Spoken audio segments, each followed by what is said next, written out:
des pharaons, oui. L'Afrique est des Écoute Macron, pharaons, berceau de l'humanité. berceau de L'Afrique l'humanité. Macron, des Haïlé, c'est la sienne. Des Haïlé L'Afrique de Selassie, la reine de Saba. de la reine de Écoute Macron, la Sabaé. terre de Kroumae. C'est la terre de Écoute Macron, Nkrumah, la terre de Lumumba. c'est la terre de Écoute Lumumba. Macron, l'Afrique de Boigny. Des Nana Écoute Macron, Boigny, l'Afrique des Sankara. des Thomas Écoute Macron, Sankara. la terre de C'est Kadhafi. la terre de La Kadhafi. terre. Bonjour chers amis, on revient encore ce soir avec mon ami Maron Irata. Moi c'est Raphaël Gobatsassa. En tout cas, aujourd'hui on va essayer de parler des relations entre la France et l'Afrique. Est-ce que doit-on dire que la France vraiment peut aider l'Afrique ou c'est vice-versa? Il faut-il un partenariat ou quoi? Voilà. Mais Maron, comme d'habitude, je préfère que tu te présentes encore une fois de plus. Eh ben, comme vous l'avez bien dit, je m'appelle Marron et je suis un analyste de la politique internationale, comme vous l'avez déjà dit, ben, c'est comme ça. D'accord. On va essayer d'introduire un peu cette histoire avec le panafricanisme. Pour toi, le panafricanisme, c'est quoi? Voilà, c'est une très très grande question, une question très. En 2 minutes, tu peux nous expliquer un peu pour essayer de éclairer un peu la lanterne des amis qui nous suivent. Le panafricanisme, c'est un mouvement qui était né avant les indépendances, quand les Africains ont pris conscience et ont compris que ils étaient sous un joug et ils avaient des chaînes au cou. Alors, les Africains qui se sont dit non, nous devons nous réunir comme un seul peuple du continent pour faire face à ce fléau de colonisation, et c'est de là que le panafricanisme est né. Et dans l'idée des panafricanistes, et si un pays est libre et d'autres pays ne peuvent être libres, ce pays-là ne peut être libre que quand tout autre pays de l'Afrique est libéré. OK, on va essayer de voir un peu parler de développement de l'Afrique, c'est-à-dire la politique française vis-à-vis de l'Afrique. Comment favoriser le développement de l'Afrique? Pour vous, que doit faire la France? Parce que parfois, quand on parle des Occidentaux, on parle de l'ingérence dans nos affaires. Mais que doit être la politique étrangère française par rapport à l'Afrique? Et la politique étrangère de la France ne doit être qu'une leçon. Ce n'est pas une leçon difficile à apprendre, mais c'est une leçon qui demande la compréhension pour comprendre que Taille pour essayer. le temps a évolué. On n'est plus au moment où ils étaient comme nos parents, où il y a et puisqu'il n'y a jamais eu de fraternité entre les Africains et les Français, il n'y a eu que cette paternalité-là où le Français passe pour des parents. Donc, vous voulez parler de l'influence française sur l'Afrique. Ce n'est pas seulement cette influence-là et cette fonction que le gouvernement français se fait passer pour un parent et aux Africains. Et vous savez le rôle d'un parent pour nous les Africains, les parents peuvent châtier, les parents peuvent gronder, les parents peuvent crier, peu importe ton âge, ton père reste ton père. Même à 70 ans, ton père peut te frapper devant voilà. Que la France comprenne que ce rôle n'existe plus.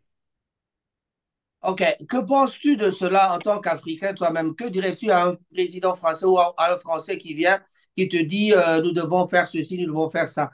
Que doit être vraiment leur façon de faire? Comment voulez-vous collaborer avec la France si vous êtes aujourd'hui un responsable euh, politique? Oui, ça serait un débat intéressant pour leur faire comprendre qu'ils doivent se désillusionner, puisque l'illusion qui s'est mise dans la tête des Français en tant que colonialistes, et c'était qu'ils étaient inaliénables, inattaquables, et on ne peut jamais dire non à ce qu'ils disent. Et c'était ces dogmes-là, c'était comme une sorte d'église, quoi. Et ce sont eux qui baptisent tout le monde qui doit devenir des bons chrétiens. Voilà. Alors il faut sortir de ce milieu-là, puisque les choses ont sérieusement évolué et des acteurs politiques internationaux sont divers. Écoutez, tous ces pays qui parlent le français, de la francophonie, n'ont pas que la France à regarder. Il y a la Russie, il y a la Chine, il y a l'Inde, il y a le Pakistan, il y a l'Iran. Alors que la France comprend que non, ces pays-là ont un choix à faire quand ils veulent le faire. Puisque sinon, et vraiment, tout sera gâché, quoi. Bon, en regardant ce qui se passe au Mali, Niger, Burkina Faso, ces pays-là qui se sont rebellés contre la France, euh, que pensez-vous, ne pensez-vous pas que c'est que la conséquence de nos relations avec l'Occident, ce n'est que la conséquence de ces genres de relations de paternité que la France présentait vis-à-vis de l'Afrique? Mais c'est Raphaël, vous venez de dire quelque chose, donc c'est exactement ça. C'est exactement la conséquence de ça. Mais ce n'est pas les Occidentaux, puisque les Occidentaux sont comme un octopus. Donc, ils ont, c'est comme une crabe, quoi. Ils ont beaucoup de pieds. Alors, chacun de ces pays, et l'Angleterre a ses tuyaux à tous les pays anglophones. La France a ses tuyaux à tous les pays francophones. Alors, tous ces tuyaux-là, ils doivent comprendre, c'est pas seulement la francophonie, mais donc tout le monde doit comprendre que non, les temps a évolué. Et l'information comme on le recevait dans le temps passé, et monsieur le journaliste, c'est très différent. Et que les gens comprennent aujourd'hui que non, les jeunes de l'Afrique sont très doués à recevoir des informations du jour le jour et comprennent le monde comme il est. Malheureusement que dans les pays comme le nôtre, en RDC, les gens vont préférer la musique, les dramas et tout, que de comprendre l'essence de la réalité et vers lequel le monde est en train de se diriger du jour le jour. Ne me dis pas que toi aussi tu es contre la musique, parce que c'est la culture quand même. Qu'y a-t-il à ça? Les gens doivent s'intéresser à la musique. Tu n'aimes pas la culture? Non, je suis pas contre la musique. Et au contraire, moi-même, je fais de la musique et je l'écoute. Mais écoutez, faire de la musique une religion, c'est complètement différent. Ou faire de la religion une vie, c'est complètement différent puisqu'on ne mange pas la religion. Il faut travailler pour manger. Alors, les gens qui vont à l'église 4, 5 fois par jour et qui finissent par faire la manche le soir ou attendre que Dieu fasse tomber de la manne. Non, Dieu avait déjà dit que les mannes ne tomberont jamais. Alors, c'est ce que je voulais dire, et c'est-à-dire d'oser. Et vous pouvez écouter la musique. Et assez souvent, et comme vous dites, la musique, elle est bonne, mais que la musique dise quelque chose.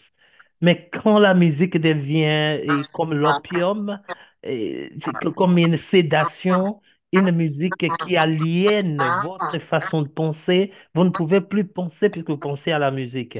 Mais il y a beaucoup de musique dans le monde. J'ose croire que je me rappelle de votre chanson Combat de boxe. Et quand vous écoutez dans la chanson, vous écoutez qu'il y a un message.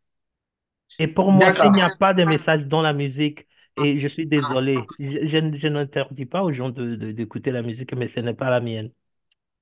Et pensez-vous que nos dirigeants sont quelque part responsables, cette forme de paternité qu'ils ont comme, je sais pas, adopté, cette paternité de la France qui vient en Afrique pour diriger, donner des ordres avec la présence militaire, la présence des diplomates, bien sûr, avec des diplomates, il n'y a pas, peut-être pas de problème, mais là, parfois l'intervention des militaires, on connaît, si on regarde ce qui se passe par rapport à ce que on vient de dire, en regardant ce qui s'est passé au Mali, au Burkina Faso, tout ça, le Gabon même, que je peux ajouter. Pensez-vous que nos dirigeants sont responsables aussi?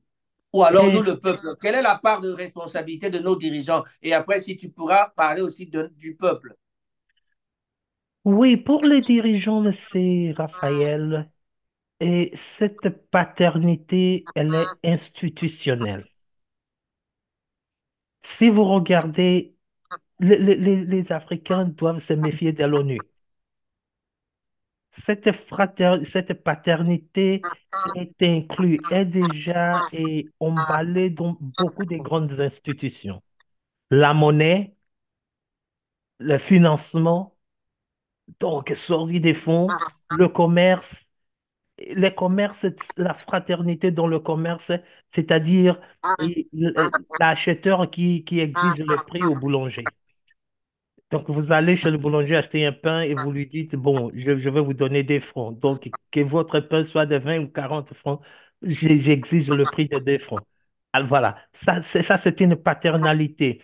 Donc, c'est dans beaucoup d'institutions.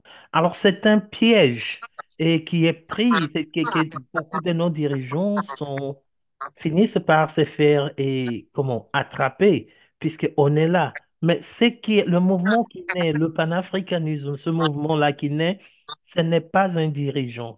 Vous avez bien fait de citer ces exemples de Burkina Faso, le Niger, le Mali.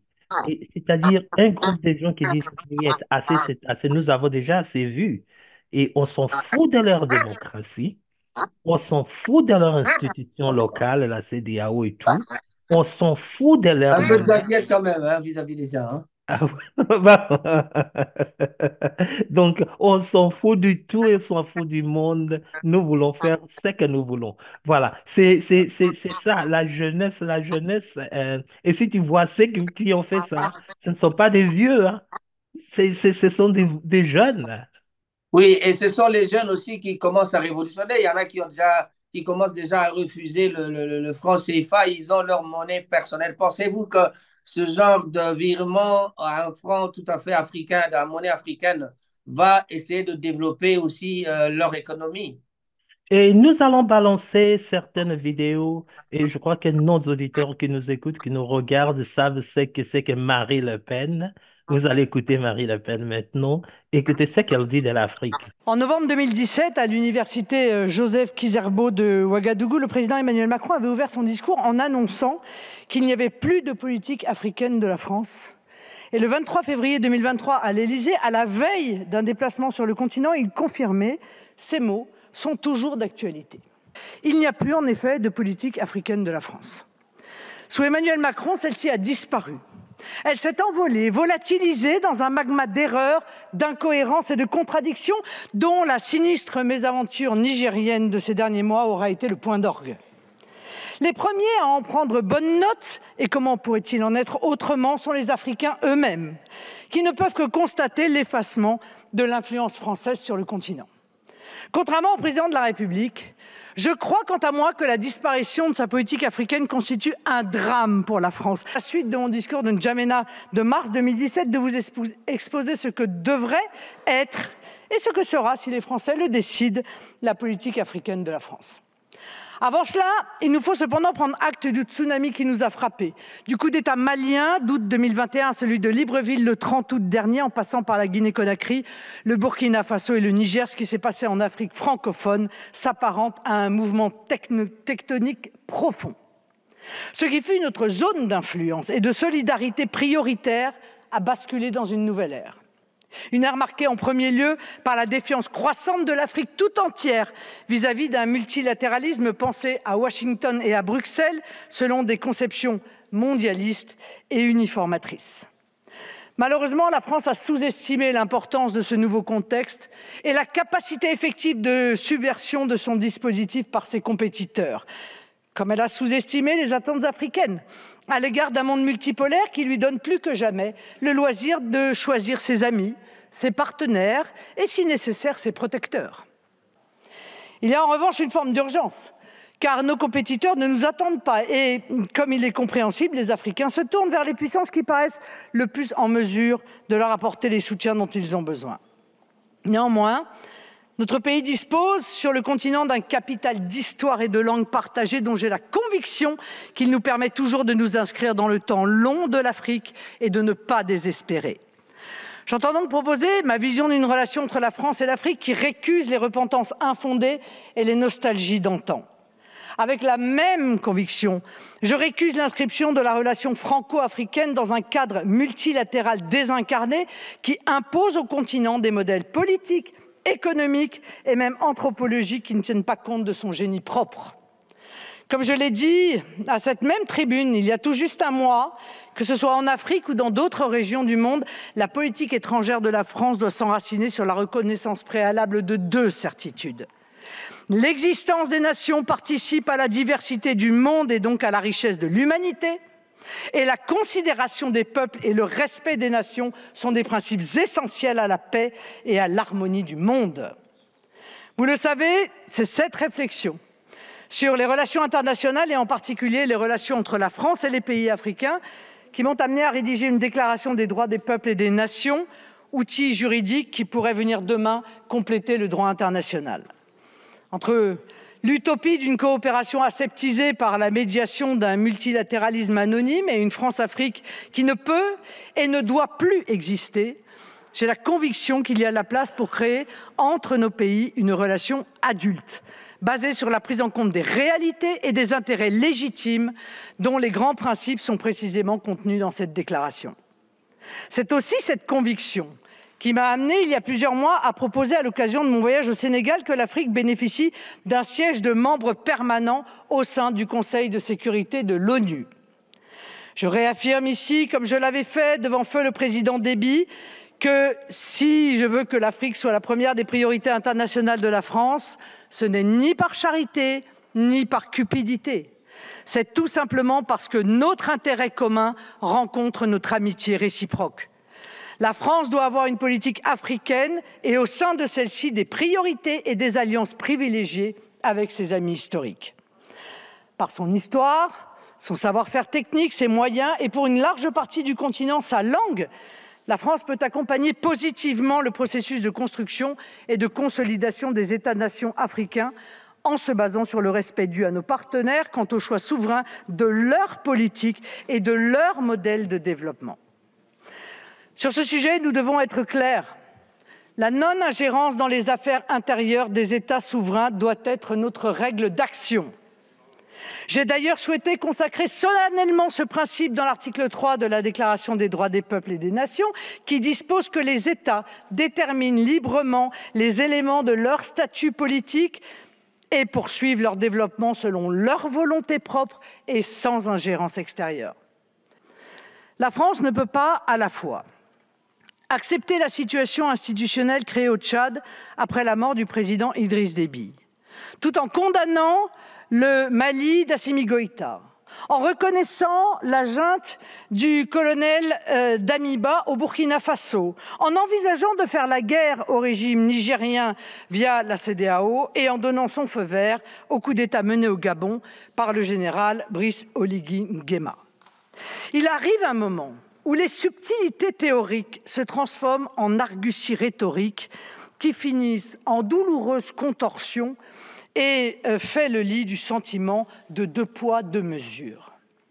Je le dis sans ambages, si nous ne sommes plus compris de nos amis africains, dans les chancelleries comme dans la rue, c'est parce que nous ne sommes tout simplement pas compréhensibles. Ce qui revient à dérouler un tapis rouge à toutes les interprétations et manipulations de nos concurrents. Partant de ces intérêts de notre pays en Afrique, intérêts que nous n'avons pas à cacher, parce qu'ils sont légitimes et donc compréhensibles par tous. Alors, et parlons de cette Afrique, et comme vous avez dit, les gens qui refusent, ça commence à réveiller, à faire penser les Français, à tel point que Marine Le Pen se fait plus africain que Macron. Moi, je crois que... Puisqu'elle a très peur. Elle connaît l'influence et... Je pense qu'on doit laisser à l'appréciation des gens d'écouter Marine Le Pen parce que vous savez que Marine Le Pen, c'est l'extrême droite. Hein. Et qu'est-ce qu'ils font, eux? Ils veulent que... Je crois que c'est à notre intérêt. Développer l'Afrique pour que les Africains restent chez eux, parce que la politique du Front National, c'est que les Africains ne doivent pas être là, la France aux Français. Donc, j'avais suivi encore un débat de la fille de Marine Le Pen. Enfin, ouais, il y a un de Le Pen aussi, encore une qui est mariée, je crois, j'ai perdu son nom, ça viendra. Alors, en suivant aussi la femme là, je crois que c'est une façon de dire non à l'immigration Et c'est comme ça que Marine Le Pen vient nous dire que l'Afrique doit se développer euh, et puis on doit aider l'Afrique à se développer, à dépendre d'eux-mêmes.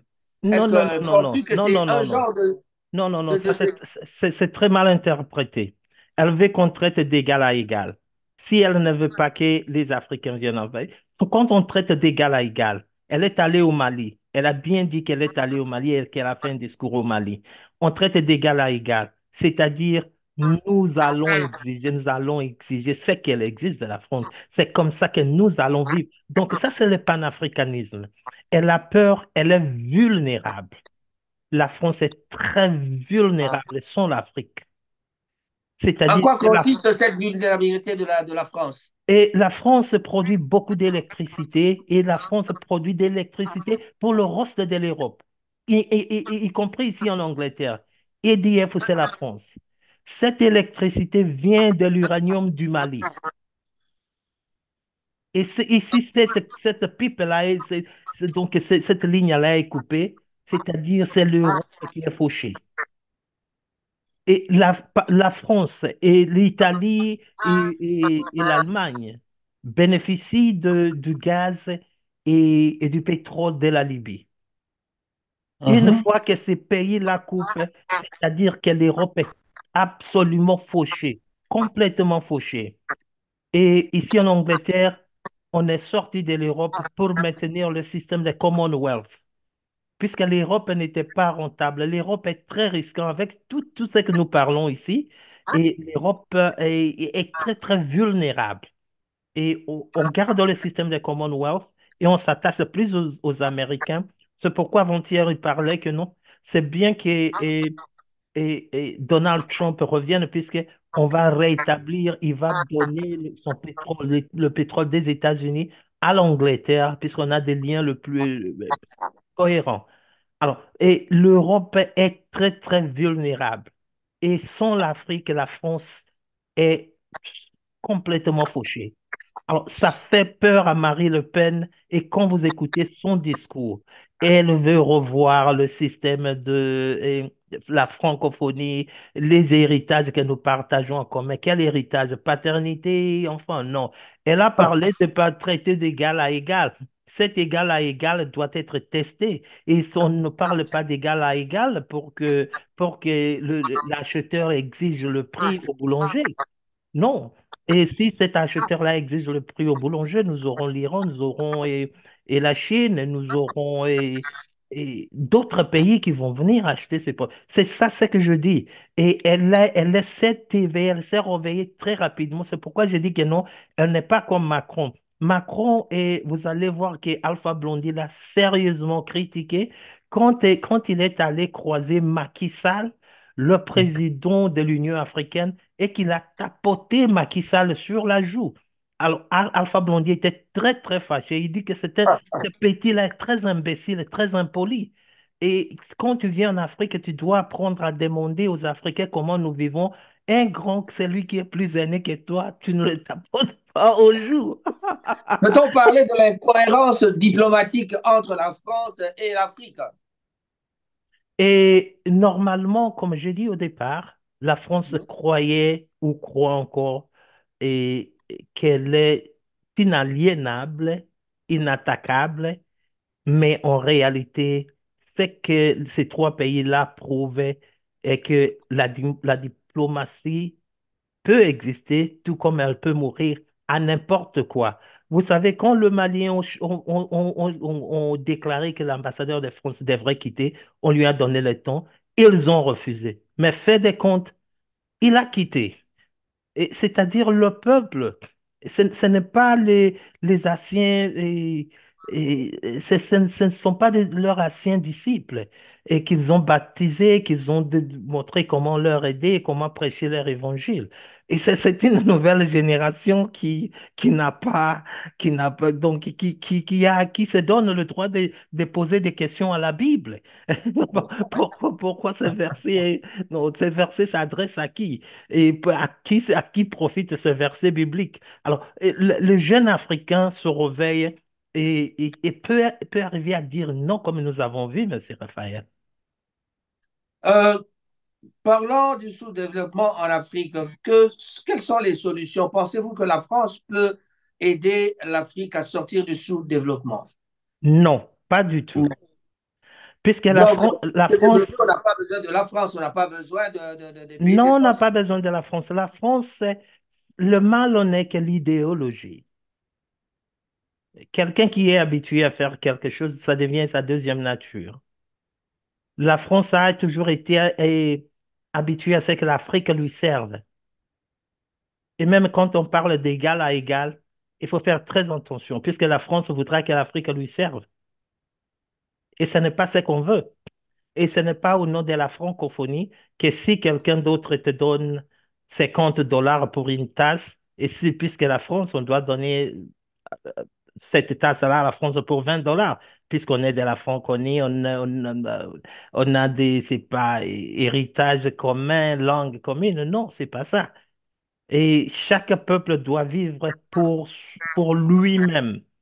Et c'est ça, c'est que Marie Le Pen a même évoqué.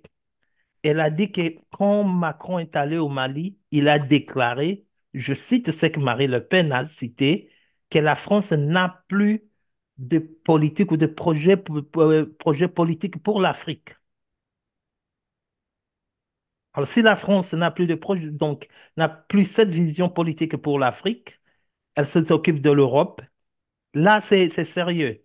Et quand il y a eu la guerre en Ukraine, Macron est allé en Afrique et quand on lui a posé des questions, il dit non, pour le moment, les questions de l'Afrique, c'est l'Afrique. Nous avons nous-mêmes nos problèmes en Europe, nous avons notre guerre, nous ne pouvons pas nous occuper de l'Afrique. Et c'est ça ce que Macron a déclaré. Alors, revenir pour commencer à nous dire qu'il y a fraternité, la francophonie et tout ça, ce sont des arnaques. Tout ce que je veux dire ici est que Marie Le Pen comprend les jeux et elle veut contrecarrer pour garder l'Afrique sous ce joug-là. Comment peut-on changer à temps pour récupérer l'Afrique, puisque et elles sent déjà que l'Afrique est en train de couler.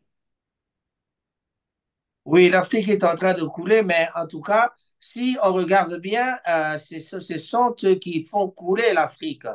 Mais c'est ça que j'avais demandé, quelle est la responsabilité de nos dirigeants?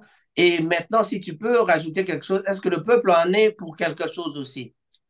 Oui, le peuple en a pour quelque chose. Et nous avons parlé de leur système de traiter nos dirigeants comme leurs disciples et ils se font passer pour des seigneurs. Alors, ça a marché pour eux pendant très longtemps. Et pour le moment, ce n'est pas aussi facile pour leurs disciples. Non, ce n'est pas très facile. Et puisque, oui, vous voudriez poser l'autre question? Et j'allais ajouter quelque chose là-dessus. Pensez-vous ils viennent seulement pour leur intérêt commun? Est-ce que, non, on doit peut-être collaborer avec eux pour des intérêts communs et avoir une amitié réciproque. Est-ce que c'est possible? Et il faut comprendre que l'Occident fonctionne bien comme une cellule. Et chaque coin de cellule que vous voyez, chaque membrane et tout ça, c'est pour l'intérêt global de l'Occident. Si les États-Unis volent, de partout où ils volent au monde, ils vont donner aux Occidentaux ou à leurs alliés s'ils ont besoin. Et c'est pourquoi ils sont toujours supportés. Si la France vole, c'est que la France vole de l'Afrique, c'est l'Europe qui gagne. C'est que l'Angleterre vole de l'Afrique, c'est l'Europe qui gagne. Mais au moins, l'Angleterre est sortie. Maintenant, je ne sais pas si l'équilibre sera. Nous ne sommes plus dans ce côté-là.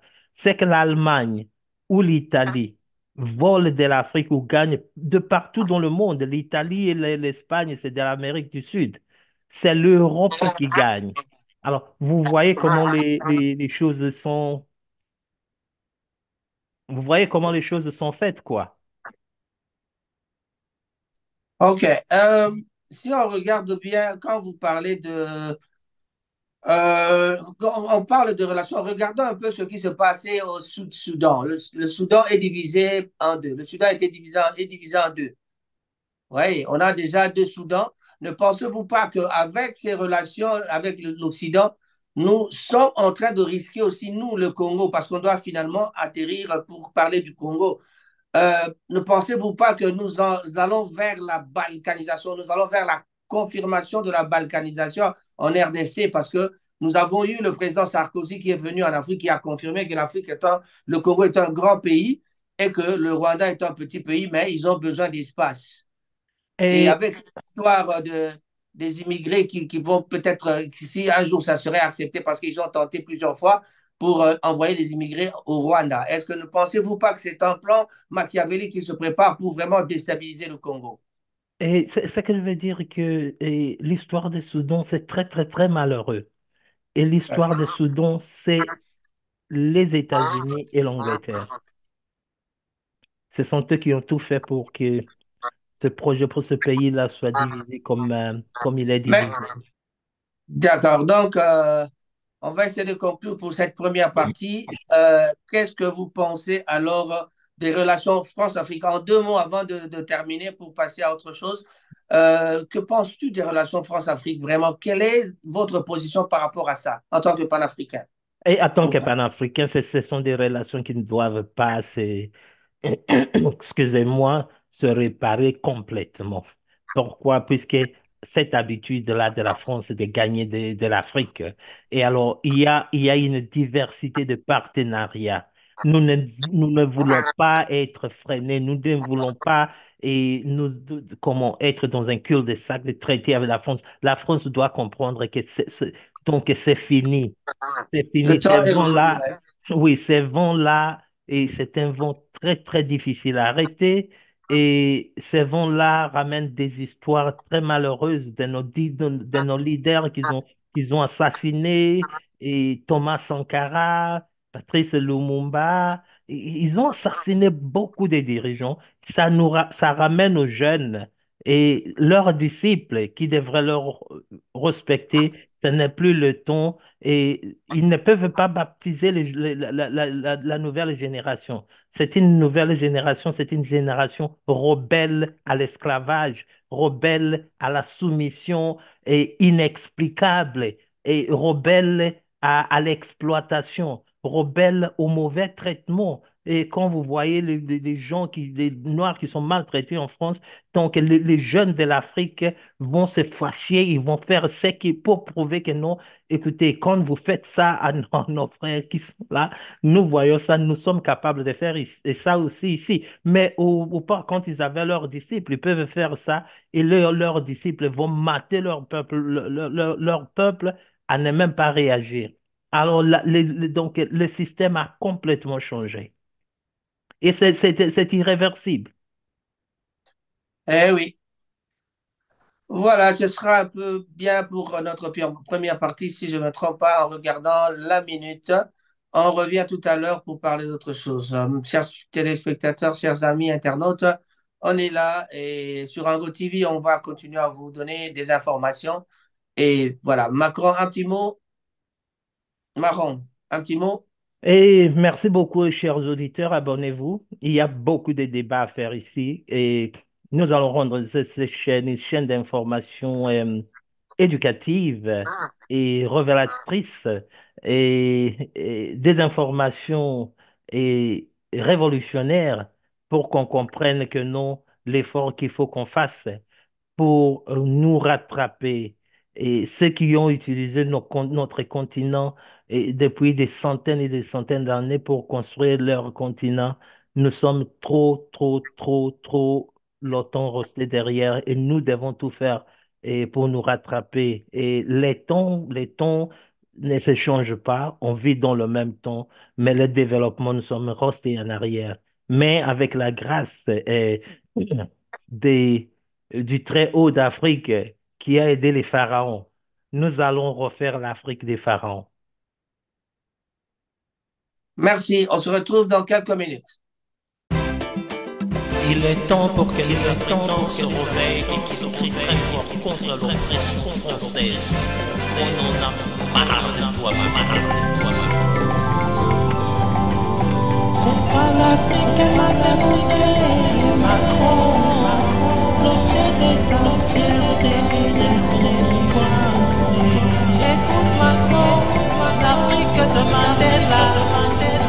dis au courant, écoutez Macron, race de vipères, qui ont détruit mon Afrique, au fond de diable, qui tue mon Afrique, où tu vois des Lucifer qui saccagent mon Afrique.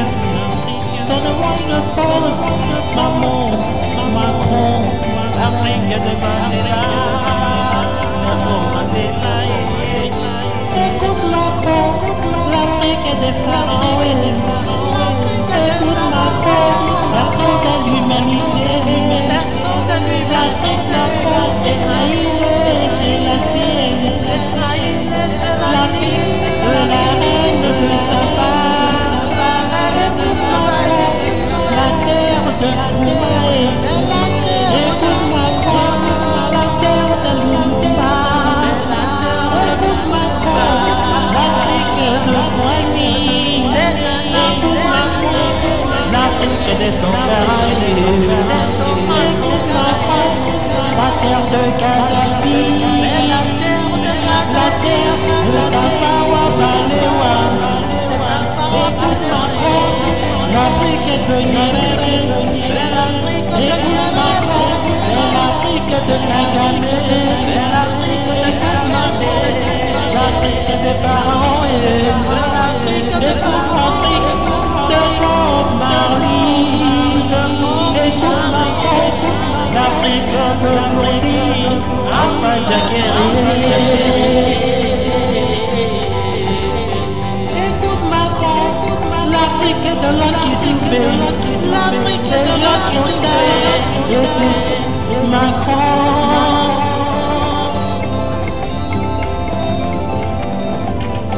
Écoute Macron, l'Afrique de Julius Malema, écoute Macron, billard de l'Afrique, petit billard, l'Afrique d'Ibrahim Traoré, petit voleur, l'Afrique l'Afrique de Mamadi Toumbaya, écoute Macron, c'est l'Afrique de Marron, écoute Iramane, l'Afrique de Kagame, écoute Macron, la terre de Natalia, écoute Macron, l'Afrique de Marron, petit Macron, dégage de l'Afrique. Sors de Macron, un concert en Afrique. Écoute papa, libère mon Afrique. Petit vilain, l'Afrique n'est pas française. Petit vilain, écoute Macron. Écoute les peuples, l'Afrique n'est pas allemande. Écoute les peuples, l'Afrique n'est pas l'Afrique n'est pas française, l'Afrique n'est pas française, l'Afrique n'est pas européenne, petit papa, l'Afrique est africaine, l'Afrique est africaine. Écoute-moi, l'Afrique est africaine, l'Afrique est africaine, l'Afrique est africaine, l'Afrique est africaine.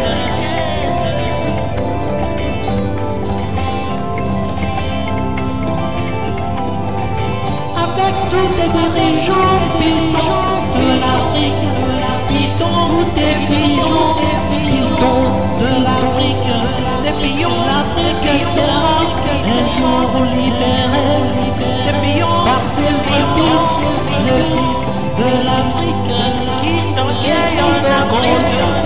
libérer l'Afrique, libérer l'Afrique de Mali, l'Afrique de Mali, l'Afrique de Burkina, l'Afrique de Burkina, l'Afrique de Malema, l'Afrique de Soumaka, l'Afrique de Goïta, l'Afrique de Mandela, l'Afrique de Kagame, l'Afrique de Goïta, l'Afrique de Traoré, l'Afrique de Traoré, l'Afrique de Doumbouya, l'Afrique de Doumbouya, l'Afrique de Goïta, l'Afrique de Goïta, l'Afrique